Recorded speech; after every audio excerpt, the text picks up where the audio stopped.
Hi class, in this recording we're going to focus on skin cancers, burns, and then senescence or aging associated with the integumentary system.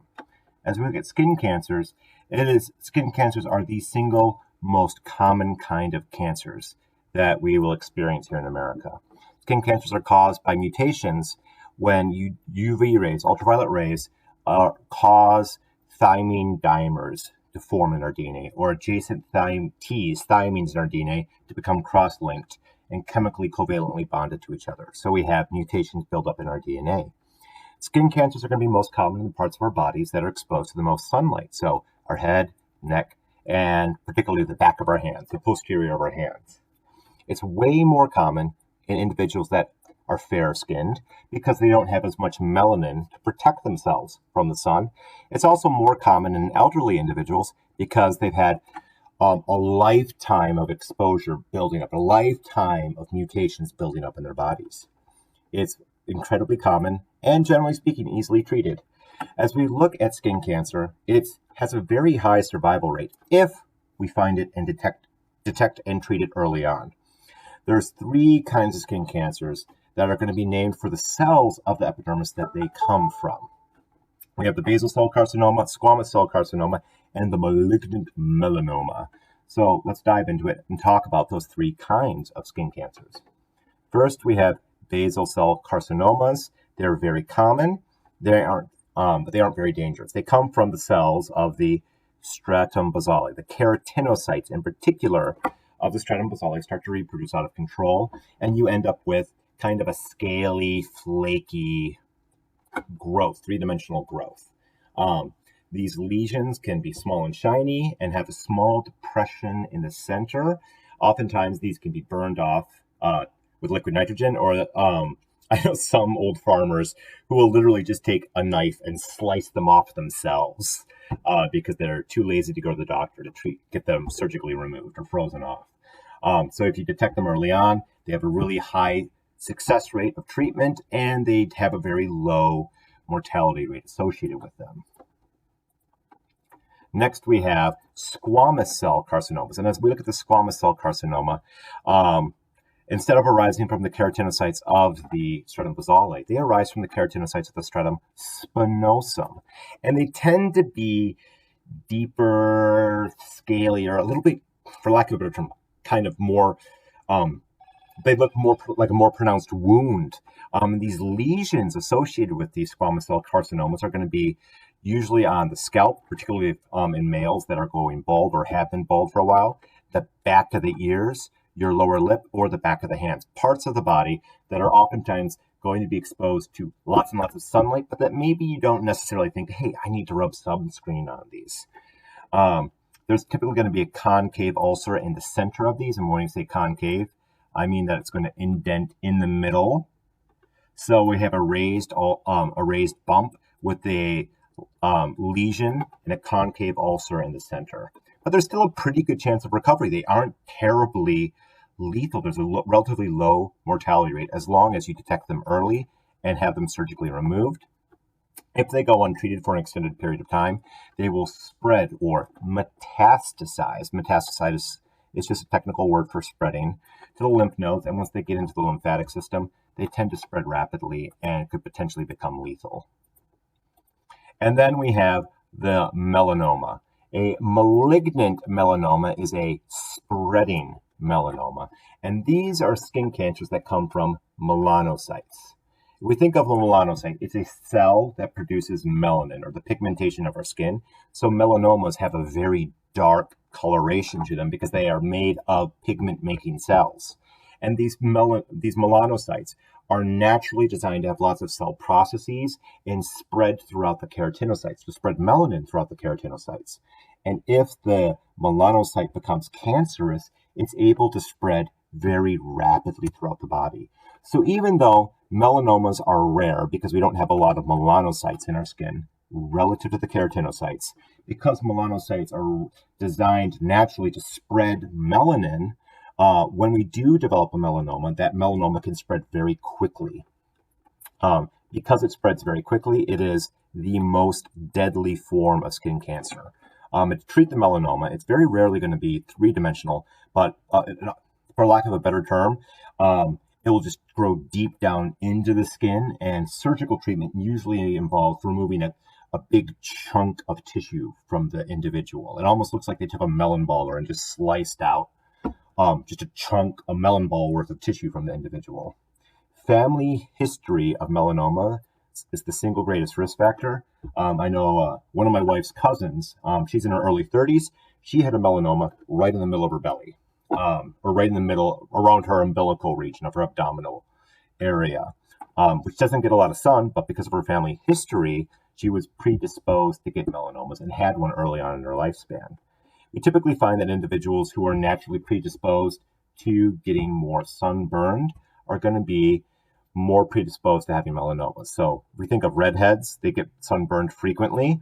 People who had lots of sunburns, aka skin mutations, when they were younger in their lifespan, or individuals like men who tend to be more of the knucklehead end of the spectrum and not wear sunscreen as much as they should.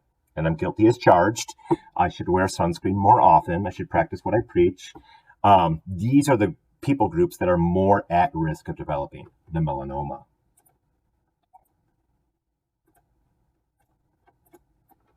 So let's move on to burns.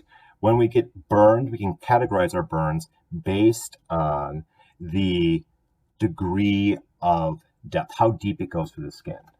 So if we look at a burn that's only gone into the epidermis, we call that a first degree burn. The most common source of a first degree burn is a sunburn. So we have a little bit of redness, a little bit of edema, and a little bit of pain. So here's somebody with a first degree burn.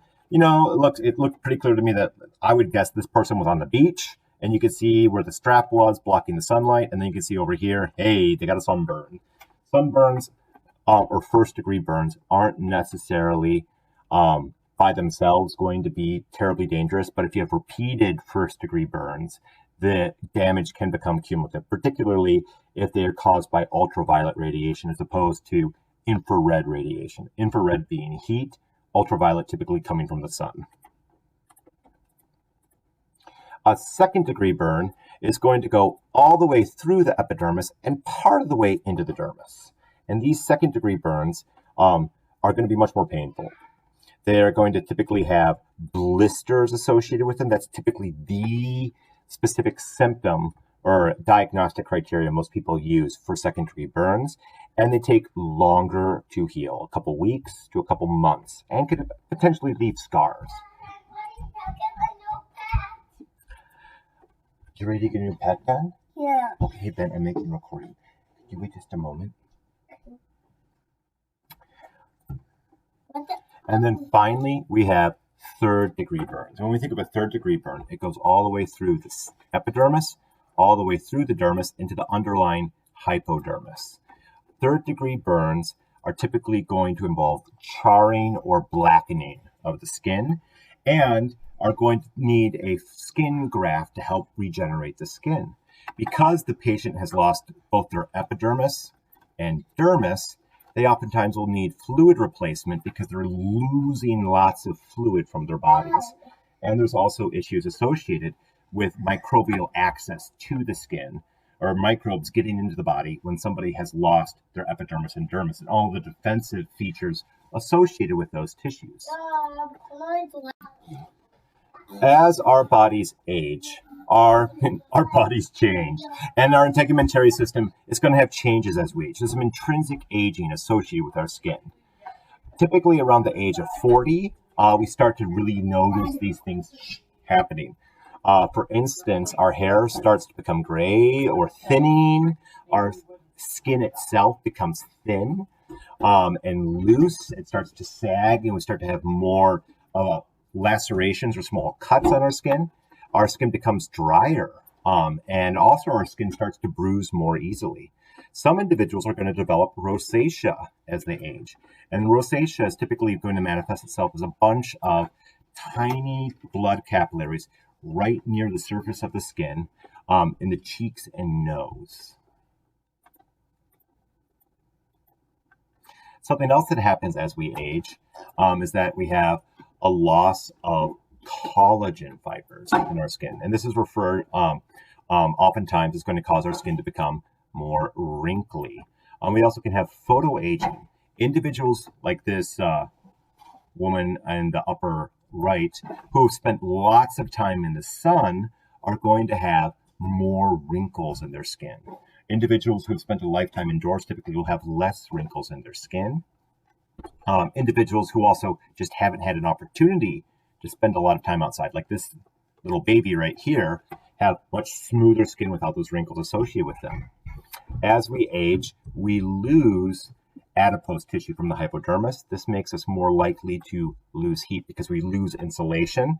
We also lose the ability to regulate our sweat glands and our blood flow, so it's easier for us to overheat during hot weather. And what we find is that the loss of our adipose in our hypodermis and the reduction in function of our blood vessels and sweat glands are to blame for the increased risk of hypothermia and heat stroke. We also find that we have decreased vitamin D production, typically around individuals that are aging, and as they have the decreased vitamin D production, they have a decreased ability to absorb calcium ions from their digestive tracts. That's all we have for this recording on skin cancers, burns, and aging.